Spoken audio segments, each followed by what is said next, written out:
What's up, you guys, and welcome back to my channel. I'm so excited because this is officially the last video in my pregnancy pre-recorded series. All right, baby girl is almost here.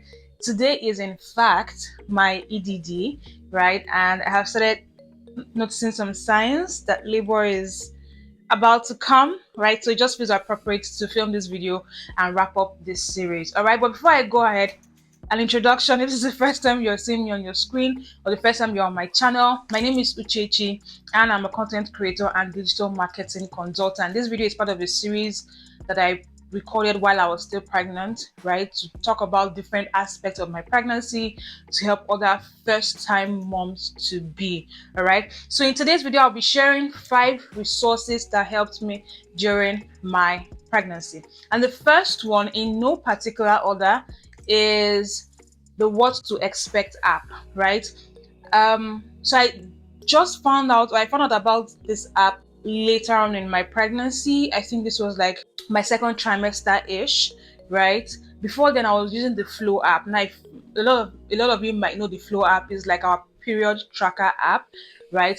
But the fun thing is that it also evolves to a pregnancy app. So if you miss your period, or so if you miss your period or something, I think I got a notification when I had missed my period for some weeks, and then I got a notification to record a pregnancy, and that's how my Flow app transferred from a period and ovulation tracker app to a pregnancy tracker app, right? However, during my second trimester, Crystal Crystal has to show up on this channel. Crystal told me about the What to Expect app. I had never heard about it before, but I downloaded it, and it is a free app. This is not sponsored in any way. I'm just sharing because it was very helpful during my pregnancy. All right, it is literally what to expect. So it tells you what to expect different weeks of your pregnancy. So you can track your pregnancy so that you know where you are at different points, right? And with that, I think you can use either 2 or 3 different methods. I think the first day of your last period, I don't know, but I know for mine, to calculate mine, I used the first day of my last period, and it was in sync with my first scan that I had to pick my EDD, right? You can also customize a number of things. So you can decide if you want your babies to show up as food, 3 different categories. Unfortunately, I'm recording on my phone, even though I've been looking at my phone to talk about these things, but I'll probably put like a screen recording or a screenshot somewhere on the screen, right? You can add your baby's name, your baby's gender, so that you have like personalized insights or info whenever you are reading stuff from the app. It is super informative. When I say super, I mean super. It teaches you everything from what to expect at different weeks of your pregnancies. Also teaches you things like how to prepare for labor, how to pack your hospital bags, how to install your car seats, how to sleep better during pregnancy, prenatal, yoga, exercises, all of that stuff, right? So I eventually ended up abandoning my Flow app and just moving over to my What to Expect app. Again, it is free and it's so full and so rich with information. Okay, so that's the first thing that was very, very helpful to me during my pregnancy. The second thing that helped me, or the second resource, was my antenatal session, of course, right? So I started attending my antenatal classes when I was in my second trimester, right? Yes, when I was like towards the end of my first trimester and into the beginning of my second trimester, because I know I was still ill. I think it was doing after one of my antenatal classes that I was admitted for the second time in the hospital, right? So yes, and we had a matron give us classes after or before every antenatal visit, right? So that was also a very helpful resource. So I would ask my matron questions, I would ask my doctor questions, and they would share information. So So for instance, when my blood level was very low because I had been ill, I've talked about that in like 2-3 videos already. There's no need to go into that in this video. The matron advised me to eat 1 boiled egg every day, right? And also told me to eat like vegetables and stuff. And when I did all of that, it improved my blood level. So we started seeing an increase when I went for subsequent antenatal sessions. Okay, so the classes were extremely helpful, right? Combine that with the What to Expect app, and I can say to a large extent that I was informed about my changing body and hormones and what to expect during pregnancy. They also teach you things like signs of labor, or they taught us things like signs of labor and all of that stuff, right? So What to Expect app number 1, my antenatal classes number 2. Now the third resource were Instagram pages, right? Off the top of my head, I can remember about 3. So we have the New Moms Hub. I'll put your handles on the screen. So we have New Moms Hub, I think Bast Fam. So New Moms Hub is a Nigerian Instagram page that it just talks about everything kids. So from babies to pregnancies to toddlers to raising your toddlers to managing your toddler's temperament and all of that stuff. I think the person that runs the page is called Tosin. I can't remember if that's her name. If it is not, I would change it when I'm editing this video, right? I'll put it on the screen. But the handle is at New Moms Hub. Again, I'll put all the handles on the screen, right? I also followed the Bast Farm, and the Bast Farm was helpful for, even though I haven't had my child yet, right? But I've been saving videos into a folder on Instagram so that when I need those resources, I can easily find them. And they're helpful for like easy activities for your babies and for your toddlers, DIY activities, right? So you don't have to break the bank to buy expensive toys. You don't have to do any fancy stuff, just things that you can do around the house with things that you have to entertain your toddlers, your babies, and what have you. Another page that I followed was the iMoms app, right? On Instagram. I think this is an Indian based app, right? But they also shared some informative posts on pregnancy and how to deal with certain things during pregnancy, sex in pregnancy, and eating in pregnancy or nutrition in pregnancy, exercises to do during pregnancy, and all of that stuff. So I can remember these 3. If I can remember additional pages or Instagram pages, I'll put them on the screen so that you can follow if you want to. But these pages helped me, and it was and I can share these pages because there are a lot of very funny pages on Instagram, right, that share stuff. So I mean, look at these pages first that I'm recommending, and if the advice they're giving out is in line with your belief system or with things that your doctors are telling you, then you can go ahead and follow them. If they're not, then look for the ones that suit you. I'm saying this because before I was able to streamline to these Instagram pages, there were some funny Instagram pages that were giving funny advices. For instance, some people, you know what? Okay, I'm going to say it's going to sound controversial, right? But I mean, it's the practice for some people not to bathe their kids regularly. I was seeing some people saying they didn't give their babies a bath till I think 2 weeks after delivery or a week after delivery. Some people say they give their babies a bath only once or twice a week, which sounded odd for me because I'm Nigerian and our climate is humid and hot, right? And we give our babies a bath every day, right? Every day. I mean, of course, we're not drenching them in water and stuff, but we're cleaning them up and giving them a bath every day. So it felt weird to hear from other pages or other moms in other climates talk about not giving their babies a bath till 1 or 2 weeks after delivery, or not giving their babies a bath every day in the week, right? So it's very important for you to streamline the Instagram pages that are getting advice from. I always recommend that the best advice comes from your doctor, from your midwives, from your doulas, your matrons, whoever is attending to you, right? Whatever medical professional is attending to you, that's who you should get your first advice from. Okay, so please look at these pages. If their advice or their content doesn't suit what you are used to, then you are not compelled to follow them, right? I'm just sharing resources that helped me. Now, the 4th resource that helped me was Pinterest, right? I thought about Pinterest a lot even before my pregnancy.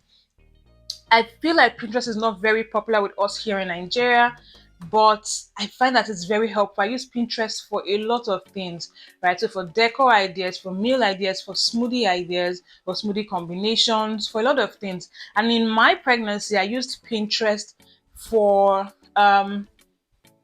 tips, right? So setting up your nursery and decor ideas, arranging your dresser. I mentioned when I was showing you guys what my dresser situation looked like, right? And how I had to like look for inspiration on Pinterest to figure out how to set up like Kosi's room, because there's already a bed here. So it kind of like took up space that I've used for other things. I also used Pinterest to figure out how to fold their onesies and their sleep suits and all of that stuff. Just Pinterest was very helpful for me, right? So also trying to figure out how to set up your diaper trolley, right? What should be where, just to have like a more functional caddy or a more functional trolley, but just getting tips here and there on motherhood and pregnancy. So again, I've saved some pins, even though I've not had my baby yet, so that when the time comes, I can easily fish out those videos or pictures or post. And last but not be least, right, to wrap up everything, was the Bible, right? I'm Christian, so of course this would come up, right? So I mentioned in, I think, my pregnancy journey video, how I sort of like had my personal journey or walk or relationship with God during my first trimester. It was like a whole thing. Again, that would be a story for an entirely different video when I feel the time is right. Okay, but that led me through a path of did I structure that well? But that led me on a journey with God, right? So, and I found myself praying and making declarations for my baby. Times I will have scary dreams. I'll just wake up and rebuke and make positive declarations for my baby and my husband and my delivery. And that, I believe, is why till now I'm very, very at peace with giving birth. So I've had people ask me, are you nervous about child delivery? Are you nervous about labor? And to be honest, I'm not, right? I'm not, I haven't been in a hurry to like give birth. I'm not nervous about pushing. The only thing I'm scared of is pooping while pushing my baby. I think that's the only thing that is just, I'm just like, God, please, I don't want to embarrass myself. That, of course, it's not embarrassing myself. It's something that they're used to, but I don't want that to happen to me, right? But any other thing, I'm not worried, right? So I believe that peace, that unexplainable peace, just came from just praying and being in God's presence and just committing this entire pregnancy to God, right? I remember one day I was praying, I think this was like last week or last 2 weeks or so, and I just burst into tears. Reason is I realized that I had been so ungrateful. So when I realized that I was pregnant, right, before I started feeling ill and stuff, I prayed, God, if I'm actually pregnant, because like I said, I didn't do any home test, right? The first test I did was when I went to the hospital because I was ill, right? And that test was just to confirm that I was indeed pregnant, right? But when I started getting the signs that I was pregnant, the prayer was, God, please, I want to have like a burst of energy during my pregnancy. I want this to be a smooth pregnancy and a beautiful pregnancy and a healthy pregnancy. And then when I had those challenges in my first trimester, I remember accusing God and telling God that He didn't listen to my prayers. I remember, and I literally told, like, during some of my prayers or when I was lamenting, I'll be like, this is not what I prayed for. I prayed for like a healthy pregnancy. I prayed for a burst of energy, and I'm getting the opposite. And I I was so focused. No, you guys, my first trimester was so traumatic. I was so focused on how ill I was. Even when I got out of it, I didn't realize that the rest of the pregnancy had been so smooth and had gone exactly according to what I had prayed for. So I had like a burst of energy, right? After my first trimester. I mean, I'm saying that today's my EDD, right? And I'm here, I'm still walking around the house. I could have followed my husband to the market to get stuff, but I just don't want my water to break on the road, right? But I still have that strength. I'm still going to, like, after this video, I'm still going to go downstairs to the kitchen to cook. I still have like a burst, like it's unbelievable, right? Especially for a first time mom, it's unbelievable. I didn't like, my body didn't change as much, my face didn't change as much, except for very experienced moms that say, oh, your nose has changed a bit, but it's not even that obvious, right? It just feels like, my husband says the only way anyone will know you're pregnant is your tummy and maybe your boobs, because I mean, they've increased. The girls have increased a bit, right? But besides that, it's been an absolutely beautiful pregnancy. So it didn't occur to me till that time when I was praying that, you know what, Uche, you've been so ungrateful. You were so focused on how your first trimester went that you totally forgot that God answered your prayer throughout the pregnancy. And I just apologized and just thanked God for my pregnancy because it has indeed been beautiful. Okay, so that was the last thing. Like I said, just to wrap up, right? Not that it's the last thing, but just to wrap up everything, prayers and the Bible, right? I have prayed for every single thing concerning this pregnancy. I have prayed for every single thing concerning the baby or our baby. I have prayed for every single thing, even concerning my postpartum period, right? And because God has answered my prayers during this pregnancy, I have the faith and the hope that He will also answer my prayers for the postpartum recovery period for when the baby comes. So I've prayed for things like a full head of hair, like a bubbly baby, a happy baby, a baby that will not be too fussy, that would not make my husband and I lose our minds. I've prayed for the grace, to nurture a newborn and to go through like things like the witching hour and teething and all of that stuff. I've prayed for every single thing that I can imagine during this pregnancy and even for childbirth and after the baby is here. Okay, so these are my 5 resources, or these are 5 things, right, that helped me during my pregnancy.